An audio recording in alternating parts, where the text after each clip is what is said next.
Bea Alonso muli na namang nagbigay ng update mula sa kanya at sa kanyang asawa na si Vincent Co. Sabi nga ni Bea, itong araw ang pinakamasaya nangyari sa kanyang buhay. Agad nga siyang nag-share sa kanyang social media account at sinabing, "At my happiest." Panoorin at kung hindi pa nakasubscribe, don't forget to click subscribe and hit the notification bell to keep you updated.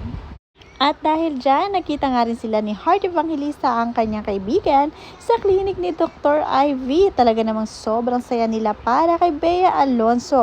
At kinongratulate nga nila si Bea at sinabing sila ang pinakamasaya dahil finally nakita na ni Bea ang kanyang forever. Tuwang-tuwa nga si Heart Evangelista pagkakita kay Bea ay agad nga niya itong niyakap.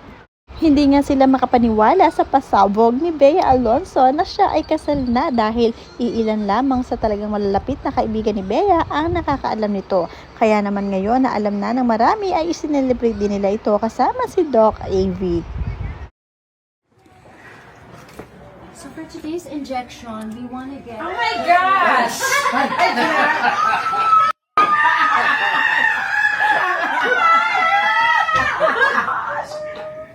You're back. Talagang meant to be. Alam mo, hindi ko na naman Ay, kaya siya. ang ganda! Hindi niya alam ang pagkaka. Glow. Grabe. No? Grabe yung glow. Ikaw talaga. What happened there? We're just so happy. Ninja. Promise. Yeah, Masaya lang kami. that's how it should be. That's how it should I be. know, dapat gano'n na nga si Yeah. wedding eh. The better kasi. So for today's injection, we want to get... Oh my gosh!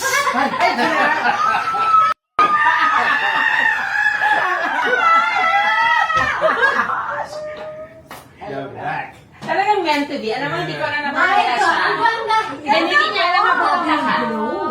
Grabe. No? Grabe yung glow. Ikaw talaga. What happened there? We're just so happy. Ninja. Promise. Yeah, Masaya lang kami. that's how it should be. That's how it should I be. know, dapat gano'n na nga si Yeah. wedding eh. The better kasi. At alam nyo ba na sa sobrang simple nga lang ng kasalan ni Bea Alonso at Vincent Co, napili rin nila ang isang simple pero elegant na cake na may nakasulat na Just Married. At alam nyo ba ang presyo nito? Walang iba kundi 3,000 pesos. O diba, pagkayaman-yaman ni Vincent Co at Bea Alonso pero mas pinili nila ang simpleng cake para sa kanilang kasalan. At hindi lamang sa cake naging simple si Bea Alonso at ang kanyang asawa na si Vincent Co dahil maski sa wedding makeup nitong si Bea Alonso, siya mismo ang gumawa para sa kanyang sarili.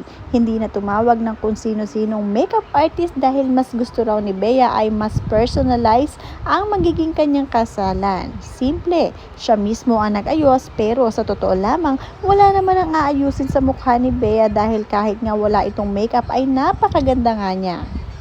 Inireveal nga ni Bea ang detalye nitong pagkatapos na ng kasalan nila ni Vincent Co.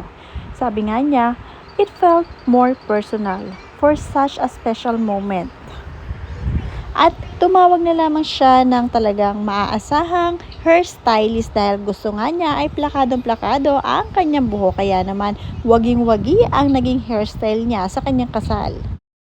At hindi pa naman huli ang lahat dahil ang mga kaibigan ni Bea Alonso ay naghanda ng something special para sa kanya at para kay Vincent Co nang sa ganon kahit papaano ay ma-celebrate nila ang wedding nitong si Vincent at ni si Bea. Nakakatuwa lamang dahil may mga kaibigan siyang ganito at napakasisimple lamang din. Sabi nga dito ng komento mula kay Main Dig, simple ang setup pero ang menu baka ang serving pang isang taon na ng sweldo natin eh. Ahaha, pabirong sinabi ng fans ni Bea.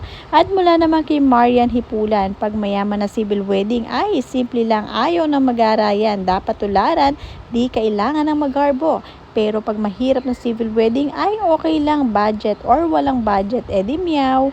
Mula naman kay Karen Taguba, simple yan pero yung menu pang-apatan na sahod ng tao ang price. Mula naman kay Jenny Africa, uuso na ulit ang pasimplihan ng kasal. Actually, mas okay ang ganito, very solemn. Mula naman kay I. Villanueva, "They are too rich. No need to prove anything. Congratulations to the newly wedding couple."